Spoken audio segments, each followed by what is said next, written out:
மீண்டும் ஒரு பயணம், ஒரு நாள் என்றாலும் பல தருணம். சிறு இலக்கு செல்லவோ இலக்கு முன் இருந்து ரசித்து. இது ஒரு பட்டாம்பூச்சியின் கதை. பட்டாம்பூச்சிகள் பட்டாம்பூச்சிகள். ஹலோ மை டியர் செல்லக்குட்டீஸ், குட் மார்னிங். எல்லாரும் எப்படி இருக்கீங்க? சந்தோஷமா இருக்கீங்களா? இன்றைக்கும் உங்களை சந்திக்க நானும் ஓடோடி வந்துட்டேன் அப்படின்னு தான் சொல்லணும். இன்றைக்கி நம்ம கிளாஸஸ் நிறைய டிஃப்ரெண்ட்டான விஷயங்களோட ரொம்ப அழகான ஒரு பர்சனை பற்றி தான் பார்க்க போகிறோம் அப்படின்னு தான் சொல்லணும். யாரை பற்றி?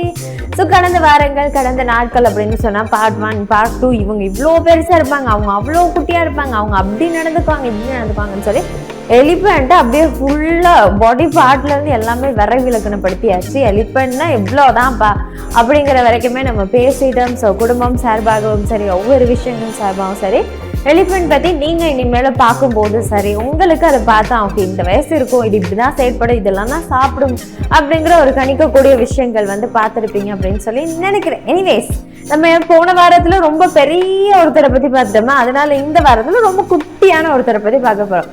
இப்போ சோசியல் மீடியா யூஸ் பண்ற அண்ணா அக்கா மாதிரிலாம் வீட்டுல இருக்காங்கன்னு சொன்னா, இவங்க கிட்ட போயிட்டு இவங்களை காட்டி கேளுங்க, இவங்க யாருன்னு தெரியுமா? இவங்களை இப்ப எல்லாருமே சம்மந்தமே நம்ம ட்ரெண்ட் பண்ணிட்டு இருக்கீங்களா? இவங்களுக்கு தெரியுமா?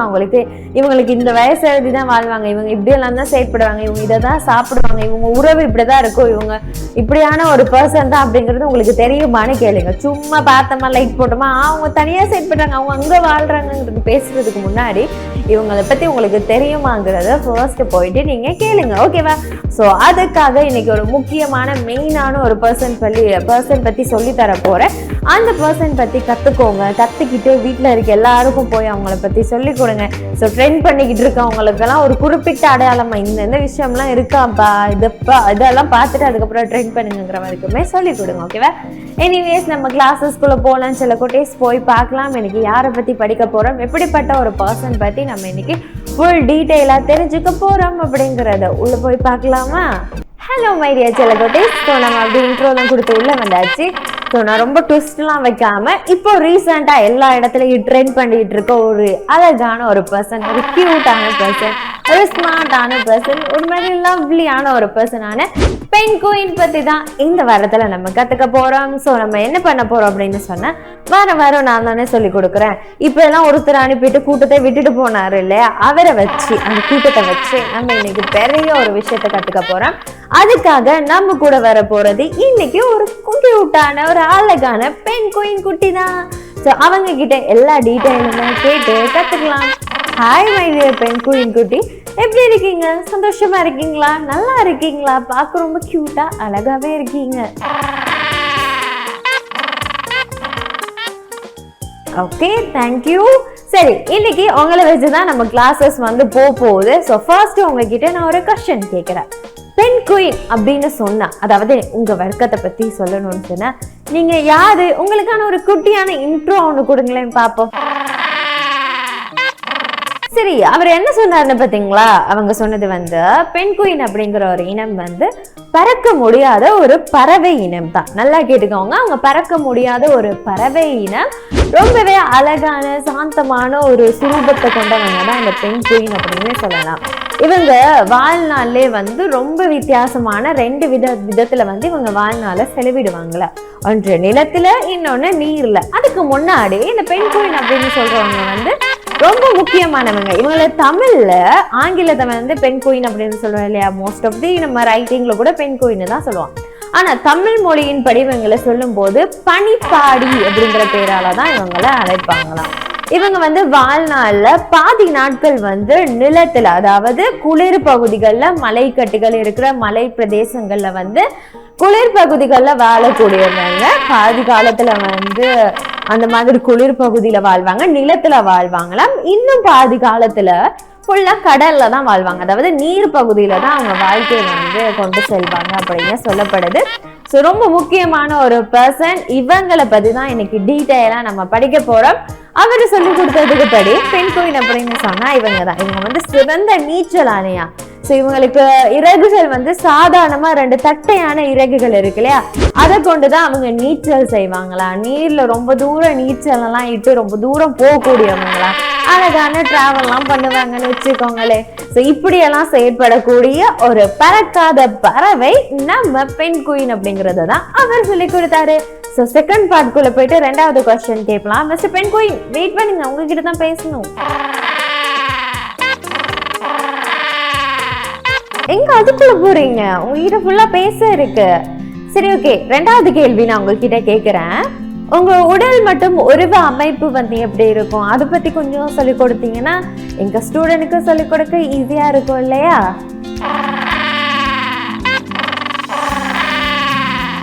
ஓகே, அவர் என்ன சொன்னார் அப்படின்னு சொல்லி பாத்தீங்கன்னா சில குட்டீஸ், அவங்க வந்து நீர்ல நீந்தக்கூடியதற்கான குளிர்களை தாங்கக்கூடிய ஒரு உடல் அமைப்பு கொண்டவங்க அப்படின்னு சொல்றாங்க. ஃபர்ஸ்ட் ஆஃப் ஆல் என்ன சொல்ல வராருன்னு சில குட்டீஸ், ஃபர்ஸ்ட் ஆஃப் ஆல் அவங்க சொல்ல வர்றது சில குட்டீஸ், அவங்க உடல் வடிவம் வந்து என்ன மாதிரி இருக்குன்னு சொன்னா ஒரு நீளமான பரப்பான ஒரு உடல் அமைப்பு இருக்கும் அப்படின்னு சொல்றாங்க. அது என்னன்னா கொஞ்சம் மிருதுவான ஒரு வடிவத்துல காணப்படுமா, காற்றும் நீரும் தடை இல்லாமல் செல்ல உதவுமா. அவங்க உடல் அமைப்பு வந்து என்ன செய்யணும்னு சொன்னா அந்த காற்றுலையும் நீர்லையும் அவங்க கடந்து போகும்போது அவங்களுக்கு வந்து தடை இல்லாம நீச்சலுக்கு ஏற்ற விதத்துல உடல் அமைப்பு கொண்டு இருப்பாங்க. அந்த தட்டைகள் 2, அந்த இறகுகள்னு நம்ம சொல்லுவோம்.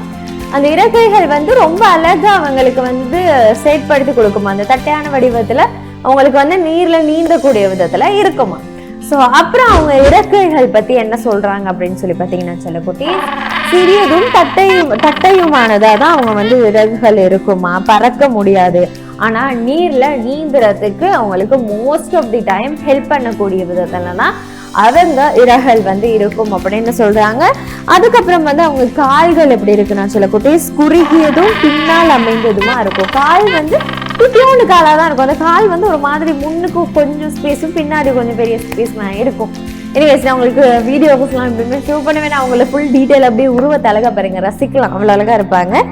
ஸோ நடக்கும் போதெல்லாம் அவங்களுக்கு தள்ளாட போல தோன்றும். அவங்களுக்கு நடக்கிறப்ப என்ன செய்யணும், அவங்க வந்து அப்படி அசைஞ்சு அசைஞ்சு தள்ளாடி போற மாதிரி நமக்கு பார்க்கும்போது ஃபீல் ஆகும். அப்படியான உடல் அமைப்பு, அவங்க அப்படியான கால்கள் தான் அவங்க கொண்டு நடந்துட்டு இருப்பாங்களா. அதுக்கு மேல என்னன்னு சொல்லுன்னா நீந்தும் போது ஸ்ட்ரீட் செய்ய உதவும். அதாவது நீந்துறப்ப வந்து கால்கள் வந்து அவங்களுக்கு சரியா இப்படி அடிப்படணும். இப்போ நீங்க நீச்சல் செய்றீங்கன்னு வச்சுக்கோங்களே சில குட்டீஸ், நீங்க வந்து நீந்தும் போது உங்களுக்கு உடல் வந்து சமநிலையில இருக்கணும். அப்படி இல்லைங்கிற போது உங்களுக்கு வந்து செயற்படுறதுக்கு கஷ்டமா இருக்கும். கைகள் வந்து வேகமாக அந்த நீர்ல பட்டு அந்த இறக்கைகள் போல செயற்படுற மாதிரி கால்களும் அதுக்கு ஏற்ற விதத்துல ஒரு மீன்கள் மாதிரி கால்களும் செயற்படுத்தணும். அதனாலதான் உடல் வந்து சமநிலை பேணக்கூடிய விதத்துல இருக்கணும். இல்லைன்னு சொன்னா நீச்சலின் போது நீங்க மூழ்க கூட வாய்ப்புகள் அதிகமா இருக்கும். ஸோ அவங்களுக்கு அந்த விதத்துல கால்கள் வந்து ரொம்ப ஏற்ற விதத்துல வந்து செயற்படுத்துமா. ஓகேவா? தென் அவங்களோட தலை மற்றும் மூக்கு எப்படி இருக்கு அப்படின்னு சொல்லி பாத்தீங்கன்னா சில குட்டீஸ் ரொம்ப சிறிய தலையா கூர்மையான மூக்கும் மீன் பிடிக்கிறதுக்கு உதவுமா. அவங்களுக்கு வந்து இப்படி ஒரு வாய் பகுதியோட அவங்களுக்கு ஒரு மூக்கு பகுதி இருக்கும் அப்படின்னு சொன்னா லைட்டா ஒரு கூர்மையான மூக்கு பகுதி இருக்கும்.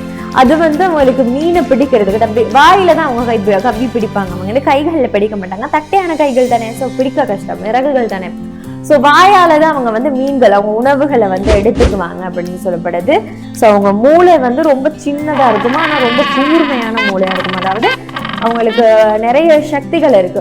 இப்போ நமக்கு வந்து யோசிக்கக்கூடிய நிறைய விஷயங்கள் இருக்குல்ல, அந்த மாதிரி மூளைக்கு வந்து செயற்பாடுகள் அதிகமா இருக்குங்கிறது தான் கூர்மையான மூளை அப்படின்னு சொல்றாங்க. அண்ட் உடல் பாதுகாப்பு எப்படி இருக்குன்னா சொல்லக்கூடிய ரொம்ப தடிப்பமான இறகுகள் வந்து காணப்படும். கொழுப்பு அடுக்கு இருக்கும். கடும் குளிர வந்து பாதுகாக்கக்கூடிய அவங்க உடம்பு வந்து பாத்தீங்கன்னா ஒரு மாதிரி சப்பினஸாவே இருக்கும். அவங்க தோள்கள் வந்து மறைக்கப்பட்ட அவங்க தட்டுகள் வந்து இருக்கிறதோட உடம்பு வந்து ஒரு கொளுத்த வடிவத்திலே இருக்கும். அது வந்து அவங்க குளிர தாக்கு பிடிக்கக்கூடியதாக தான் அவங்க உடல் அமைப்பு வந்து காணப்படுது அப்படின்னு சொல்றாங்க. அவங்க நிறங்கள்னு சொல்லும் போது சில குட்டீஸ் முன்பக்கம் வெள்ளையாவும் பின்பக்கம் கருப்பாவும் இருக்கும் அப்படின்னு தான் சொல்லப்படுது. இதுதான் அவங்களோட பொதுவாகவே உடல் அமைப்பு. அண்ட் சேம் திங்ஸ் சில குட்டீஸ் ஒரு முக்கியமான விஷயம் நான் இதோட சொல்லித்தரேன். அவர் சொன்னதுதான் இவங்க வந்து 1.1 மீட்டர் வரைக்குமே உயரமா இருப்பாங்க. வளர்ந்ததுமே வந்து ஒரு அட்லீஸ்ட் ஒரு 35 அதாவது 35 கிலோகிராம் வரைக்குமே அவங்களோட உடல் எடை வந்து காணப்படுமா. அதை விட சற்று கூடிய எடைகளும் காணக்கூடிய வாய்ப்புகள் இருக்கு. அவங்க வந்து எடை போடுறது வந்து சுமார் 35 கிலோகிராம் தான் இருக்குன்னு சொல்றாங்க. நம்ம மீதி கூடுதலாகவும் இருக்க வாய்ப்புகள் இருக்கு. அதோட என்ன சொல்றாங்கன்னு சொன்னா சிறிய நீல பெண் குயில்கள் அல்லது தேவதை பெண்குயின் என்பது மிக சிறிய பெண்குயில்களின் வகைகள். 2 பெண்குயின் வகைகள் வந்து விசேஷமானது. ஒன்னு சிறிய நீல பெண்குயின், இன்னொன்னு தேவதை பெண்குயின் அப்படின்னு சொல்றாங்க. இது சாதாரணமாவே 35 சென்டிமீட்டர் தொடக்க 40 சென்டிமீட்டர் வரையான உயரத்தை வந்து கொண்டு இருக்குமா. 1 கிலோகிராம் எடையை வந்து கொண்டு இருக்கும் அப்படின்னு சொல்றாங்க. பொதுவாகவே வந்து பெரிய பெண்குயில்கள் வந்து சிறப்பா வெப்பத்தை உள்ளெடுத்து கொண்டு வச்சுக்குமா. அவங்களுக்கு வந்து வெப்பத்தை தாக்கு பிடிக்க கூடியதும், குளிர்காலத்துல அவங்க வந்து இறந்து போவாங்க. குளிர் வந்து ரொம்ப உடம்ப கஷ்டப்படுத்தாத அளவுக்கு அவங்க உடல் அமைப்பு காணப்படும் அப்படின்னு சொல்றாங்க. அதிக குளிர் பகுதிகளில் வந்து வாழக்கூடிய உள்ள திறமை வந்து அவங்களுக்கு மட்டும்தான் இருக்கா. எப்படியான குளிரா இருந்தாலும் அவங்க உடல் வந்து அதுக்கு ஈடு கொடுத்து அவங்களால வாழ முடியுமா. சிறிய பெண்குயில்கள் வந்து என்ன செய்யும் சொன்னா, சிறிய பெண்குயின் வகைகள் வந்து மித வெப்ப காலநிலை பகுதிகளில் வந்து அதிக அளவு வாழும். ரொம்ப வெயிலும் இல்லாம ரொம்ப குளிரும் இல்லாம மிதமான பகுதியா இருக்க காலநிலை வரும்போது அவங்களுக்கு வாழ்றதுக்கு ரொம்ப இலகுவா இருக்கும் அப்படின்னு சொல்லப்படுது. எனிவேஸ், நம்ம பெண்குயின் சொல்லி கொடுத்தபடி அவங்களோட உடல் அமைப்பு இதுவா தான் இருக்கு.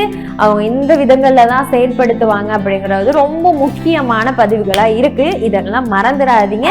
ரொம்ப மோஸ்ட் ஆஃப் தி தேவையான ஒரு விஷயங்கள் தான் சொல்லக்கூடிய பெண்குயின் உடல் அமைப்புகள், அவங்களோட செயற்பாடுகள் எந்த ஒரு விதத்துல தான் செல்வாக்கு செலுத்துது. ஓகேவா? ஓகே பெண்குயின், ஒரு கேள்வி கேட்கவா? நீ இவ்வளவு நேரம் கேள்வி கேட்கறேன்னு தெரியுது, பட் இருந்தாலும் ஓகே, 3rd கொஸ்டின் தான் கேட்கிறேன். ஸோ எந்த மாதிரி சூழல்ல வருவீங்க? ஓகே, நீங்க சொல்றதெல்லாம் ஓகேங்க, நீங்க வந்து குளிர்ல தான் இருப்பீங்க, குளிர்ல தான் வாழுவீங்க, குளிர் பகுதிகளில் தான் வாழுவீங்கன்னு சொன்னா என்ன மாதிரி சூழல் அமைப்பு உங்களுக்கு இருக்கணும்? அந்த குளிர் பகுதினாலும் என்ன சூழல் அமைப்பு இருக்கணும்? எந்த மாதிரி நாடுகள்ல நீங்க வந்து வாழ்வீங்க? வானிலை வந்து உங்களுக்கு என்ன மாதிரி அமைக்கப்பெறணும்? ஸோ உங்களுக்கு உடல் அமைப்புகளுக்கு ஏற்ற விதத்துல உங்களுக்கு உயிர் வாழ்றதுக்கு ஒரு வானிலை வந்து தொகுதி இருக்கணும் இல்லையா? இப்படியான வானிலைக்குள்ளதான் எங்களுக்கு வந்து வாழ்றதுக்கு ஈஸியா இருக்கும் அப்படிங்கிற மாதிரி இருக்கணும். உங்க வாழ்க்கை முறை வந்து ஏதாவது ஒரு வித்தியாசம் இருக்கா? இதை பத்தி கொஞ்சம் சொல்லி கொடுத்தீங்கன்னா. ஒரு கேள்விதான், 4 விஷயத்த வந்து சுருக்கி எப்படி கொஞ்சம் சொல்லி கொடுத்தீங்கன்னு சொன்னா ஈஸியா இருக்கும், எங்களுக்கும் குயிக்கா தெரிஞ்சுக்கிற மாதிரி இருக்கும். கொஞ்சம் சொல்றீங்களா?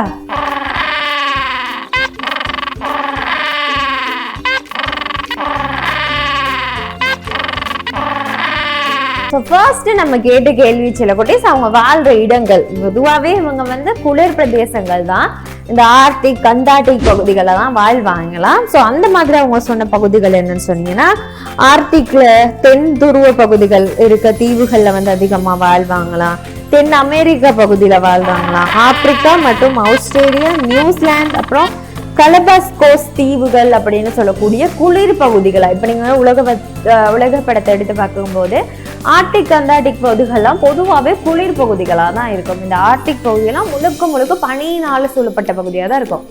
அந்த பகுதிகளில் தான் இவங்க மோஸ்ட் ஆஃப் தி லிவ் பண்ணுவாங்களாம். இவங்களுக்கு வாழக்கூடிய தகுதியான உடல் அமைப்புக்கும் அவங்க உடலுக்கும் அவங்களோட வாழ்க்கைக்கும் ஏற்ற விதத்து பகுதி அப்படின்னு சொன்னா இந்த தென் அமெரிக்கா, நியூசிலாந்து, இந்த ஆர்டிக் போன்ற பகுதிகள் வந்து ரொம்ப சூட்டபிளான பிளேசஸ்ன்னு சொல்றாங்க.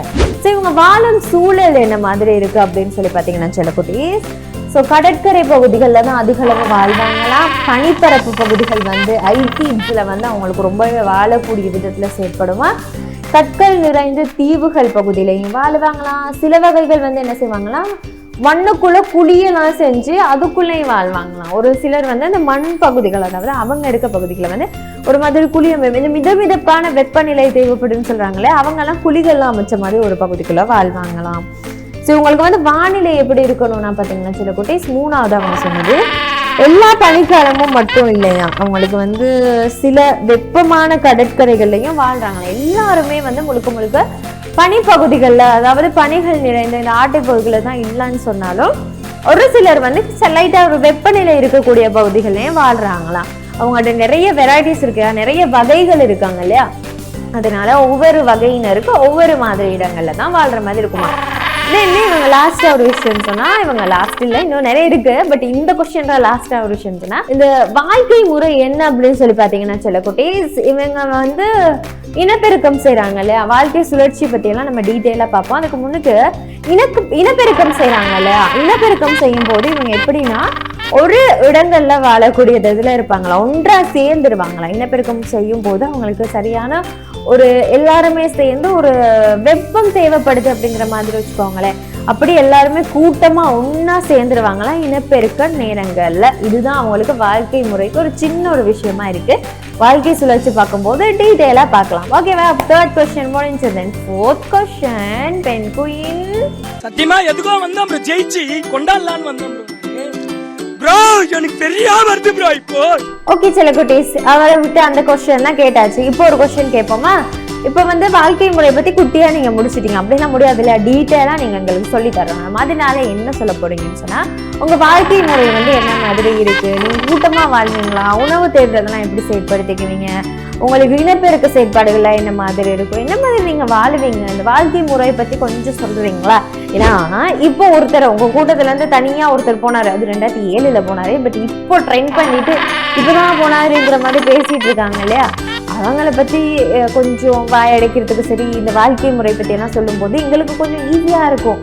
சொல்றீங்களா?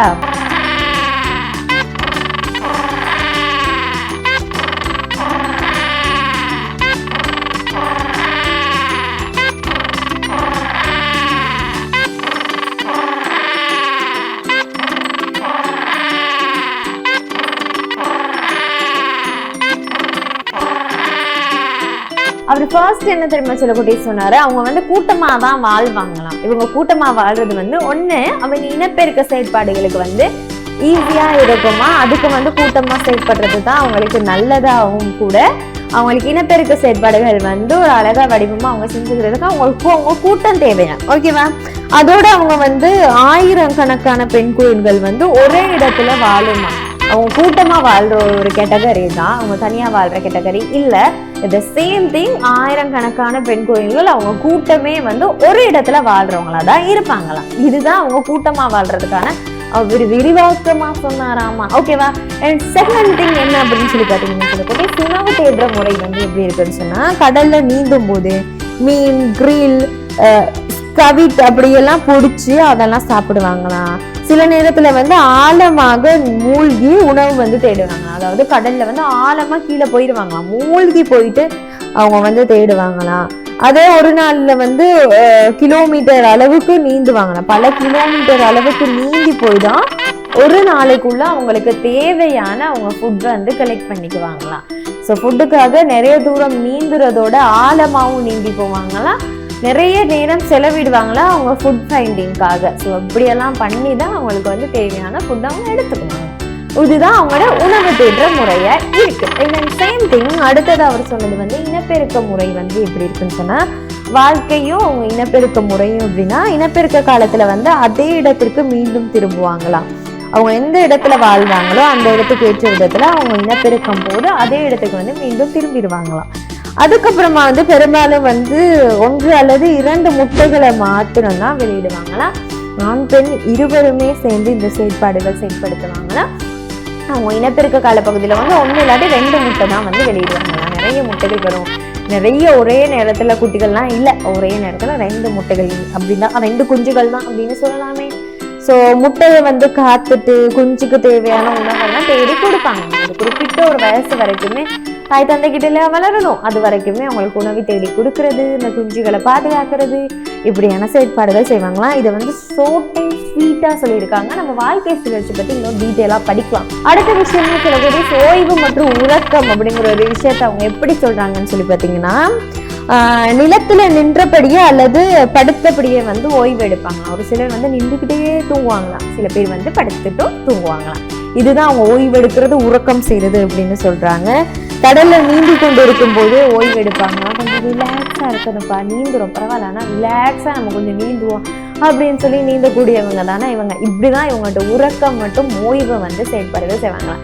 இதுக்காக தனியா ஒரு இடமெல்லாம் எடுத்துட்டு போயிட்டு அமைச்சோன்னா அவங்க ஓய்வு எடுக்க மாட்டாங்க. ஒண்ணு நின்றுக்கிட்டே அவங்க கொஞ்சம் ஓய்வா உறக்கமா இருப்பாங்க, இல்ல கொஞ்சம் சாதாரணமா ஒரு சிலர் படுத்துட்டு அப்படியே ஓய்வா உறக்கமா இருப்பாங்க.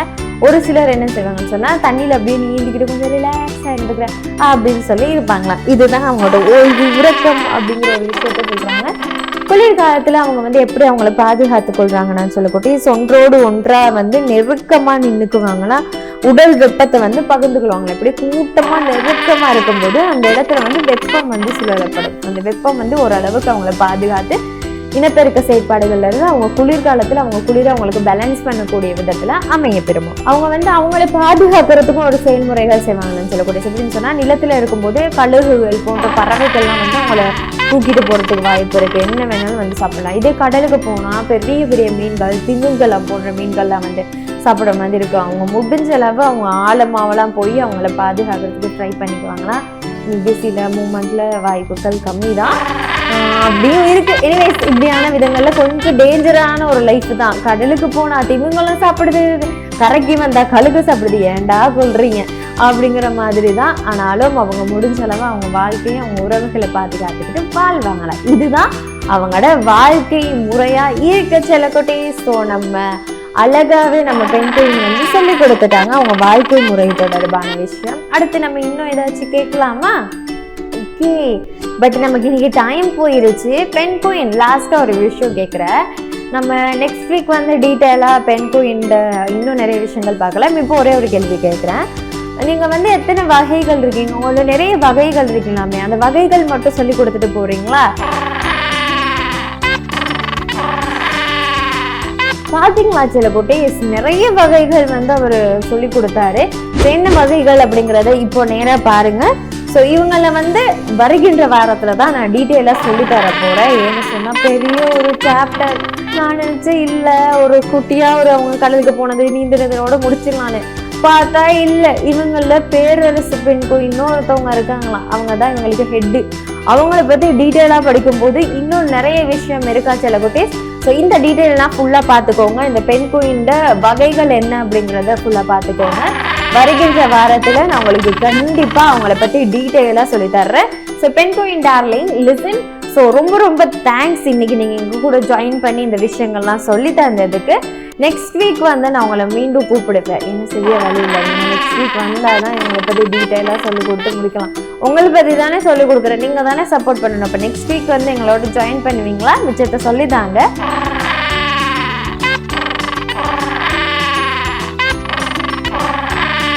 எனிவேஸ் செல்லக்குட்டீஸ், நம்ம குட்டி ரிவ்யூவோட கிளம்ப போறோம். பெண் குயின் வகைகள்லாம் ஞாபகம் வச்சுக்கோங்க. நெக்ஸ்ட் வீக் இங்க நடந்ததான் நம்ம ஆரம்பிக்க போறோம். பெண் குயின் அப்படிங்கிற சாப்டர் வந்து பார்ட் 2 தான் நம்ம மீட் பண்ண வேண்டியதா வரும். ஏன்னா பெரிய பெரிய நிறைய வகைகளோட நிறைய விஷயங்கள் அடிப்படையா அமைய பெறதுனால. ஸோ நம்ம இப்போ குட்டி ரிவ்யூவோட கிளம்பிடலாம். ஓகே மை டியர் செல்லக்குட்டீஸ், ஸோ இன்னைக்கான கிளாஸஸ் உங்களுக்கு பிடிச்சிருக்கும் அப்படின்னு சொல்லி நினைக்கிறேன். ரொம்ப ரொம்ப இம்பார்ட்டண்டான ஒரு பர்சன் பற்றி தான் பார்த்துருந்தோம்.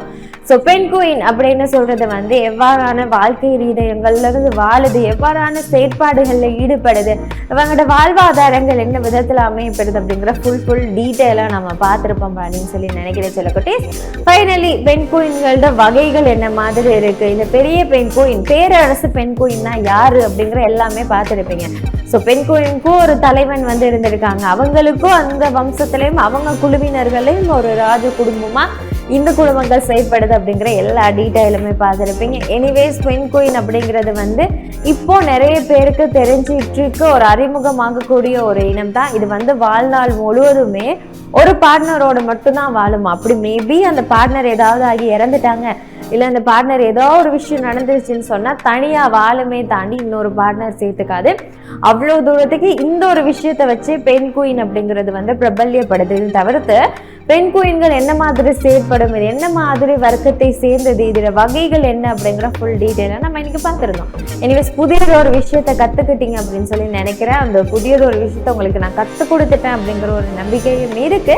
ஸோ வருகின்ற நாட்களில் பார்க்கலாம் பெண் குயின்கள் என்ன மாதிரியான செல்வாக்குகள் செயல்படுத்துது, பெண் குயின்கள் எப்படியான வாழ்வாதாரங்களோடு செயல்படுது அப்படிங்கிறத பார்த்தது தொடர்ந்து வருகின்ற வாரங்களில் இன்னொரு விலங்குகள், இன்னொரு பறவை ஏதோ ஒரு விதத்துல வந்து நம்ம பார்க்க போறோம். பெண் குயின் எல்லாம் ஒரு பறவை வகை தான், அதை வந்து மறந்துடாதீங்க. இந்த பறவை வகை பறக்க முடியாட்டையும் நீர்ல நீந்தக்கூடிய அளவுக்கு ஒரு பலம் நிறைந்தது ஒன்றுன்னு தான் சொல்லலாம்.